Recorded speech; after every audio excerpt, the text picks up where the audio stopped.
version in Norwegian and English. So look for people with these files, kind of secret files, until 11 o'clock. And then you will get a printed version in Norwegian or English. And it will also be made available at our web page at the same moment. The announcement will be followed by a 15-minute press conference. All questions has to be addressed in English, and wait to speak until you get a portable microphone. And the door is now closed. It will be closed. We are closing the door. And now it's not possible from now until the press conference is finished. You cannot go out from this room. If you need some fresh air, you can go out to the terrace. And I just want to mention we have some fire safety routine. If the fire alarm sounds, immediately stop what you are doing and prepare to evacuate. So stay alert and follow the instruction. It will be said to you what to do and follow that instruction. And the meeting point, once outside, make your way to the designated meeting point. And the meeting point is located next to our neighboring building by the main entrance. So, most important, follow the instructions. And it's also a big world premiere today. Our lectern from 1905 is back in business.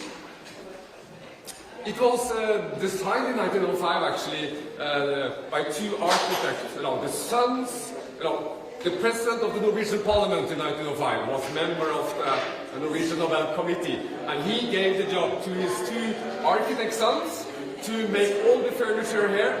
They made this, but in the 80s it suddenly disappeared. We throw it away actually in the 80s because it was not fashion to have this kind of furniture. The lectern mysteriously disappeared. And then in 2000 we were contacted by a bar owner all up in Finnmark, north of Norway, small village, 1,200 people who used this as a bar in his bar. We were asked if we want to buy it back, and we bought it back in 2000. So we fixed it. So the historic 1905 lectern will once again be a part of this historical moment. So from 1905, bar, back here. So that's also breaking news today. So 11 o'clock, the happy news will be announced. Thank you.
jeg sånn 2-3 minutter før.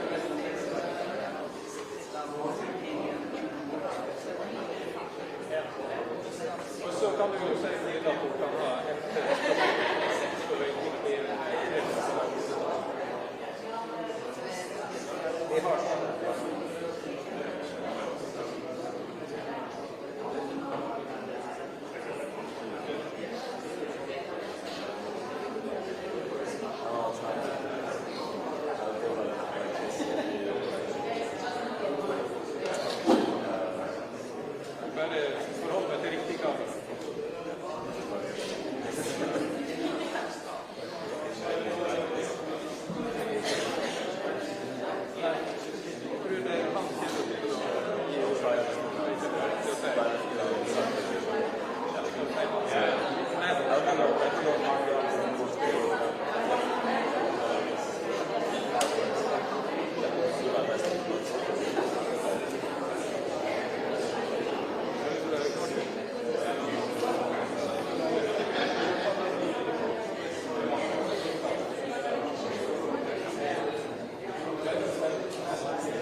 Det det, og vi snart ferdig med å telle ned.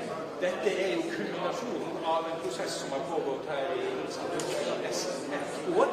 Fra fristen gikk ut i vinter, nærmere bestemt 1. januar, har komiteen jobbet jevnt og trutt. De startet med 338 kandidater og har jobbet seg nedover, og har kommet opp nå i høst med en prisvinner.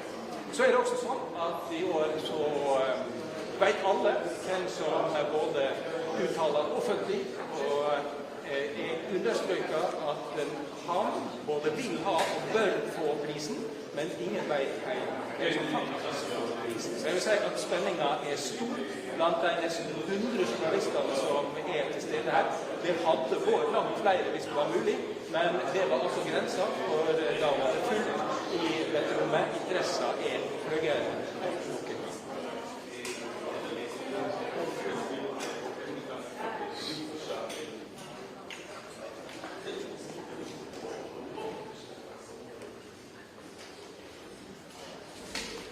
Komiteen har for det første vært langt mer aktive i å kommunisere ut på forhånd. Jeg opplever at det viktigste punktene for dem har vært å få ut at de uavhengige av den norske regjering, at de understreker forpliktelsene sine i forhold til testamentet, og så har de vært opptatt av å kommunisere ut at dette ikke en pris på det som nødvendigvis skjer akkurat nå, men det som har skjedd det foregående år, altså egentlig i 2024, men den kan også ha hensyn til ting som har skjedd i 2025. Her ser vi bilder på andre siden av denne brukerdøra, og Jørgen Vatnefrid som sammen med Kristian Berg Hartvigsen Viken, sekretæren av komiteen, seg klar til å komme inn for å kunngjøre det som denne store nyheten som alle inne i dette rommet og framfor temaet på lokale vis rundt omkring i hele verden for venter på, nemlig den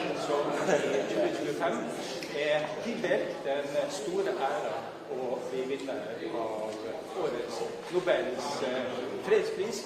Et år altså interessen større enn nok en gang før. Mye takket være hvordan det blir kommunisert fra Hvite huset. Og så får vi bare vente og høre hvilke navn som faktisk vil bli formidlet fra den nye talerstolen, gamle talerstolen. Det altså slik at den opprinnelige talerstolen i Nobel-instituttet tilbake, og derfor vil Nobels fredspris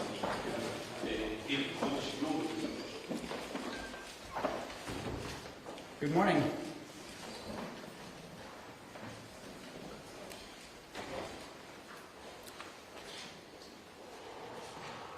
The Nobel Peace Prize for 2025 goes to a brave and committed champion of peace, to a woman who keeps the flame of democracy burning amidst a growing darkness. The Norwegian Nobel Committee has decided to award the Nobel Peace Prize for 2025 to Maria Corina Machado. She is receiving the Nobel Peace Prize for her tireless work promoting democratic rights for the people of Venezuela and for her struggle to achieve a just and peaceful transition from dictatorship to democracy. As the leader of the democratic forces in Venezuela, Maria Corina Machado is one of the most extraordinary examples of civilian courage in Latin America in recent times. Ms. Machado has been a key unifying figure in a political opposition that was once deeply divided, an opposition that found common ground in the demand for free election and representative government. This is precisely what lies at the heart of democracy, our shared willingness to defend the principles of popular rule, even though we disagree. At a time when democracy is under threat, it is more important than ever to defend this common ground. Venezuela has evolved from a relatively democratic and prosperous country to a brutal and authoritarian state that is now suffering a humanitarian and economic crisis. Most Venezuelans live in deep poverty, even as the few at the top enrich themselves. The violent machinery of the state is directed against its own population. Nearly 8 million people have left the country. The opposition has been systematically suppressed by means of election rigging, legal prosecution, and imprisonment. Venezuela's authoritarian regime makes political work extremely dangerous. As the founder of Sumate, an organization devoted to democratic development, Ms. Machado stood up for free and fair elections more than 20 years ago. As she said, it was a choice of ballots over bullets. In political office and in her service to organizations since then, Ms. Machado has spoken out for judicial independence, human rights, and popular representation. She has spent years working for the freedom of the Venezuelan people.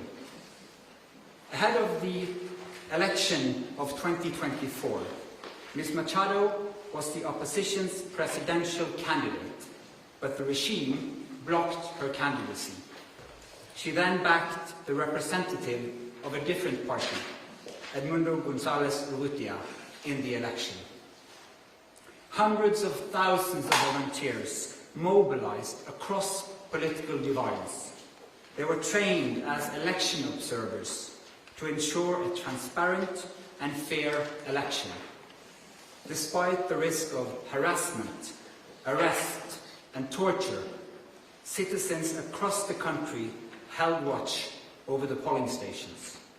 They made sure the final tallies were documented before the regime could destroy ballots and lie about the outcome. The efforts of the collective opposition, both before and during the election, were innovative and brave, peaceful and democratic. The opposition received international support when its leaders publicized the vote counts that had been collected from the country's election districts, showing that the opposition had won by a clear margin. But the regime refused to accept the election result and clung to power. Democracy is a precondition for lasting peace. However, we live in a world where democracy is in retreat, where more and more authoritarian regimes are challenging norms and resorting to violence. The Venezuelan regime's rigid hold on power and its repression of its population are not unique in the world. We see the same trends globally. Rule of law abused by those in control, free media silenced, critics imprisoned, and societies pushed towards authoritarian rule and militarization. In 2024, more elections were held than ever before, but fewer and fewer are free and fair. In its long history, the Norwegian Nobel Committee has honored brave women and men who have stood up to repression, who have carried the hope of freedom in prison cells, on the streets, and in public squares, and who have shown by their actions that peaceful resistance can change the world. In the past year, Ms. Machado has been forced to live in hiding. Despite serious threats against her life, she has remained in the country, a choice that has inspired millions. When authoritarians seize power, it is crucial to recognize courageous defenders of freedom who rise and resist. Democracy depends on people who refuse to stay silent, who dare to step forward despite grave risk, and who remind us that freedom must never be taken for granted, but must always be defended, with words, with courage, and with determination. Maria Corina Machado meets all the three criteria stated in Alfred Nobel's will for the selection of a Peace Prize. She has brought her country's opposition together. She has never wavered in resisting the militarization of Venezuelan society.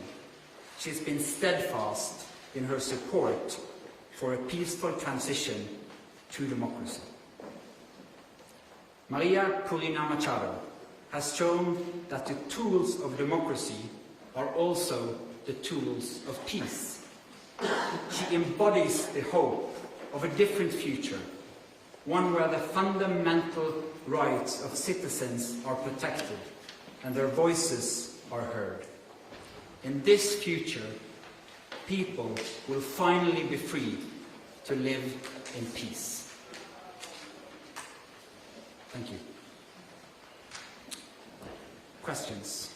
Mr. Chair, the attention this year has been a bit further north.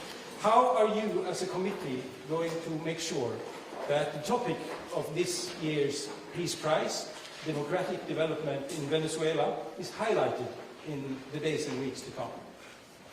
First and foremost, we hope to get your help, because the media obviously plays an important role in highlighting the humanitarian crisis in Venezuela, but first and foremost, the immense and impressive work of the opposition in that country, so that they will still have hope to fight for a future of freedom for their country.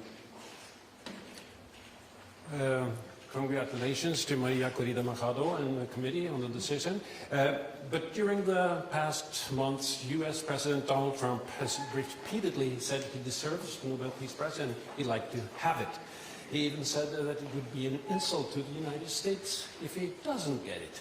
What does as chairman of the Nobel Peace Prize Committee think of this, and how has this campaign-like activity by the President and his supporters domestically and internationally affected the deliberations and the thinking in the committee? In the long history of the Nobel Peace Prize, I think this committee has seen any type of campaign, media attention. We receive thousands and thousands of letters every year of people wanting to say what for them leads to peace. This committee sits in a room filled with the portraits of all laureates, and that room is filled with both courage and integrity. So we base only our decision on the work and the will of Alfred Nobel. Hello, Bibiana Piana from the Norwegian News Agency.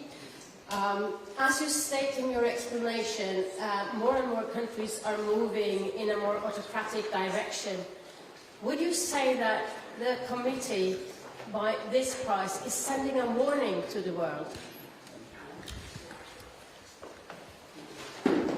Living in a world where we have less and less democracies and more authoritarian regime means that the world is also getting more unsafe. And we believe that peace, democracy is a precondition for peace. And so yes, that is the message to the world. We need to support the democratic forces also on behalf of peace. Thank you. Mieszko Czarnecki, the Polish press agency PAP. This is the next Nobel Peace Prize in the recent years when woman has been awarded. Do you feel that women all over the world and in certain countries play a significant or a certain role protecting democracy, taking into consideration the Iranian activist from 2023 and the Venezuelan democracy protector that has been just announced as a laureate? Thank you. Thank you. As quoted in the announcement texts, in the long history of the prize, brave women and men from around the world have stood up against repression again and again. That is a key element of the Peace Prize, and we've seen it once again, that Maria Machado has been a unifying leader of the opposition in Venezuela, and what they did in the election of 2024 was incredible, and it gives hope to an entire country. Mr. Chairman, Christopher Ronneberg from Aftenposten. We've seen in previous years that awarding the Peace Prize to dissidents can put their lives at more risk than it already is. You mentioned yourself that she has been in hiding for quite some time. What considerations have you made when it comes to her safety and security now that she has become more exposed because of this Peace Prize? You're now touching upon some of the absolutely most difficult dilemmas in the work of the committee. This is the discussion we have every year for all candidates, particularly when the person who receives the prize is in fact in hiding because of serious threats to her life. She is very active in Venezuela, has been and will be. And so we are also taking the consideration that this prize will support her cause and not limit it. Thank you. Do you expect to see her in December in Oslo? Again, a question of security. It's too early to say. We always hope to have the laureate with us in Oslo.